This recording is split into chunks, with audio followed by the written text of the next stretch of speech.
कहानी है रामपुर गांव की, जहां के मर्द महिलाओं को हमेशा नीचा दिखाने की कोशिश में रहते। अरे अभी तक खाना नहीं आया क्या? मुझे एक और शादी करने की जरूरत है। नहीं जी नहीं, ऐसा मत करना, वरना मैं कहाँ जाऊंगी। खाना लेकर मैं अभी आई जी। गांव की पंचायत में भी फैसले हमेशा औरतों के खिलाफ ही रहते। मैं जो फैसला सुनाता हूँ वो भगवान की आज्ञा होती है। इस लड़की ने अपने मन से शादी करके अच्छा नहीं किया। लड़के को घर भेज दो और इसकी शादी इसकी जाति की किसी लड़के से करवा दो, लेकिन ये लड़के, इसे तो गांव के बाहर निकाल दो। नहीं नहीं जमींदार साहब, ये क्या बोल रहे हैं? ऐसा नहीं हो सकता। मेरी बेटी मासूम है, इसे अच्छे बुरे की समझ नहीं है। अरे कहाँ जाएगी ये बेचारी? कहाँ जाएगी? इतनी चिंता है तो पूरे परिवार का गांव निकाला कर देते हैं।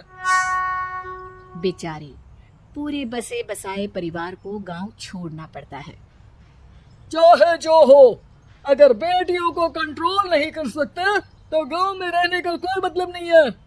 यहाँ औरतों को दब कर रहना होगा। कोई भी अपने हिसाब से कुछ नहीं कर सकता, सब ईश्वर की मर्जी से ही होगा। तभी गांव का एक आदमी दौड़ा दौड़ा आता है। सरपंच साहब, जमींदार साहब, वो कालिया है ना, उसकी बेटी पढ़ने के लिए शहर जा रही है। अच्छा, ये कब हो गया?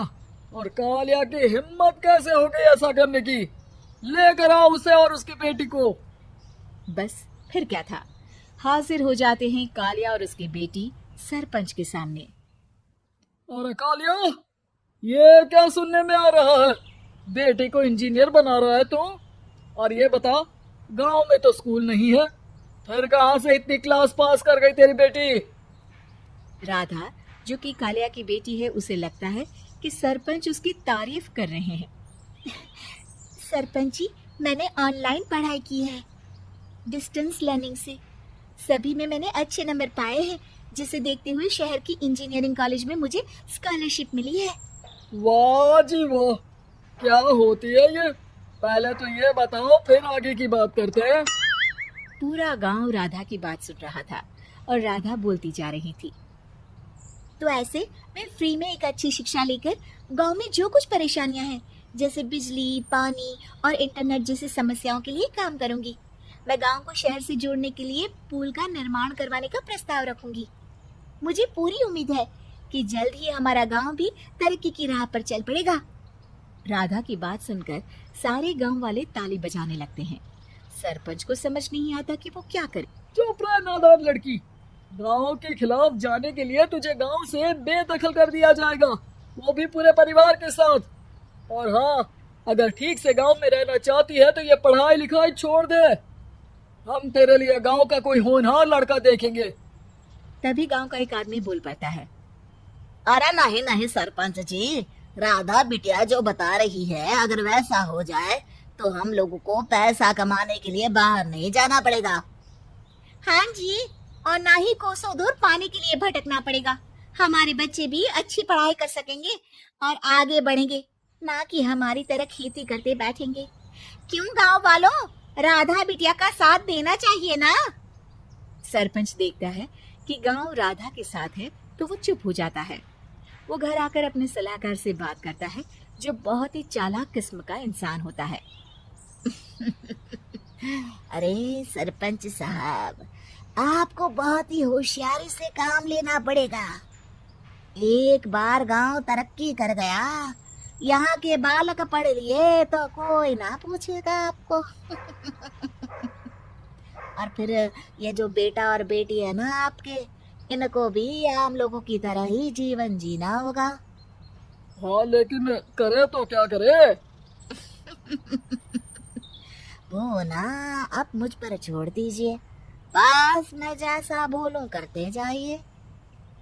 अगली रोज सुबह जब गांव वाले सोकर उठते हैं तो राधा के घर के बाहर और साथ ही वो लोग जिन्होंने राधा का सपोर्ट किया था, उनके घर के आगे लाल रंग से कल आऊंगी लिखा होता है। कल आऊंगी, ये क्या होता है?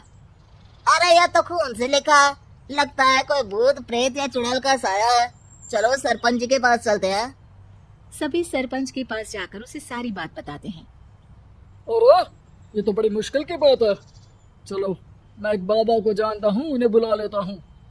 सरपंच बाबा को लेकर गांव के घर के बाहर जाता है।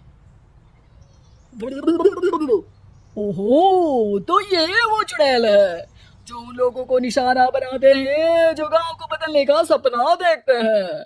वो गांव को ऐसे ही संपन्न देखना चाहती है। वो नहीं चाहती कि कोई बाहरी यहाँ का कायाकल्प करे। क्या तुम लोगों में से किसी ने गांव को बदलने की सोच रखी है? तभी राधा की माँ रोते रोते आती है। मेरी राधा घर से गायब हो गई है। अरे कोई तो बचाओ, मेरी बच्ची कहाँ गई?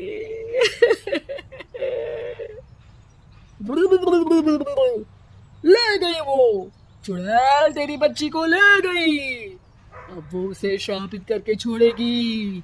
उस पर चुड़ैल का साया हो जाएगा। तभी बुरी सी हालत में राधा भी वहां आ जाती है। उसके बाल चुड़ैल की तरह फैले होते हैं और कपड़ों में खून लगा होता है। सभी राधा को देखकर डर जाते हैं।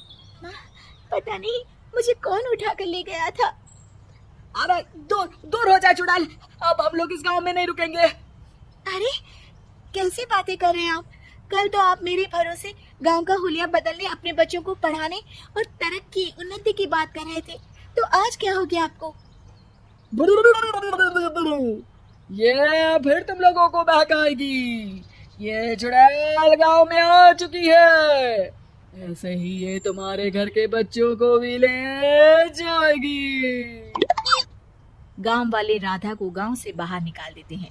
उसके माँ बाप रोते रहते हैं, लेकिन गांव वाले नहीं मानते। मैं भी अपनी बहन के साथ गांव के बाहर रहूंगा, लेकिन वो पढ़ाई नहीं छोड़ेगी। वहीं सरपंच के घर पर सलाहकार कहता है, देखा, सांप भी मर गया और लाठी भी नहीं टूटी। लेकिन अगले ही दिन सरपंच के घर के बाहर भी वही शब्द लिखे होते हैं। और फिर सरपंच की बीवी कहती है, हमारी बेटी को किसी ने अगवा कर लिया है। तभी राधा का भाई वहां आ जाता है। अरे गांव वालों, मैंने सरपंच जी की बेटी को देखा था। वो चुड़ैल उसे उठाकर ले जा रही थी। अरे क्या मजाक कर रहे हो? नहीं नहीं सरपंच जी, आप नहीं जानते। वो चुड़ैल अब आपकी बेटी में आ जाएगी, जैसे राधा के अंदर आ गई थी। तभी सरपंच की बेटी वैसी ही हालत में वहां आती है जैसे राधा आई थी। पापा, पता नहीं कैसे मैं गायब हो गई थी। चुड़ैल, इसके अंदर भी चुड़ैल का साया है, मारो इसे। अरे नहीं नहीं, इसे भी राधा के पास गांव के बाहर ही भेज दो। अरे चुप रहो, मेरी बेटी कहीं नहीं जाएगी और चुड़ैल बुड़ैल कुछ नहीं होता है। अरे कैसे बात कर रहे हो सरपंच जी?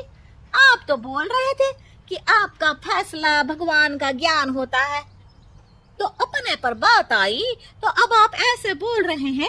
अरे ना ना ना, आपको अपनी बेटी को त्यागना ही होगा। अरे बुलाओ बाबा को। राधा का भाई बाबा को ले आता है, जिसे अब गांव वालों के डर के कारण सच बोलना पड़ता है। मैं कोई बाबा नहीं हूँ, मैं तो मोची था। ये सलाहकार महोदय ने मुझे कहा था एक्टिंग करने को। वो मुझे पैसे देने वाले हैं। अब मुझे माफ कर दो। गलती हो गई, मुझे माफ कर दो। तभी वहां राधा आ जाती है। देखा सरपंच जी, जब गांव के बच्चे साक्षर होंगे तो आप जैसे लोगों की चालाकी नहीं चलेगी।